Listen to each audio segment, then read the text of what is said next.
बातमी राष्ट्रवादीच्या गोटातून कर्मचाऱ्याची शिक्षा ही मंत्र्याला कशाला असा सवाल राष्ट्रवादीकडून उपस्थित केलेला आहे। राष्ट्रवादी झिरवाळ यांच्या पाठीशी उभी राहिलेली आहे। झिरवाळ यांच्या प्रकरणी बैठक राष्ट्रवादीची होती आणि या बैठकीत या संदर्भात चर्चा झाली आहे। कर्मचाऱ्याची चूक आहे त्याची शिक्षा ही मंत्र्याला कशाला असं म्हणत राष्ट्रवादी झिरवाळ यांच्या पाठीशी उभी राहिली आहे। लाच प्रकरण त्याबद्दल काही चर्चा झाली का? नाही, आज या विषयावरती इथे काही चर्चा झालेली नाही।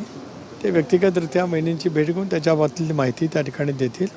मुख्यमंत्री महोदयांनी सुद्धा या बाबतीमध्ये लक्ष घातलेलं आहे, त्यामुळे त्याच्यातली जी काही चौकशी असेल ती त्यावेळेला नक्की बाहेर येईल। एखाद्या मंत्र्याच्या स्टाफला जेव्हा लाचलुचपत विभाग किंवा लाच घेताना पकडलं जातं तर थेट त्या मंत्र्यांवरती जे आहे ते सवाल उपस्थित करणं हे किंवा त्यांच्यावरती आरोप करणं हे अगदी विरोधक असो किंवा पक्षांतर्गत जे आहे ते चलबिचल चालूच होत असते।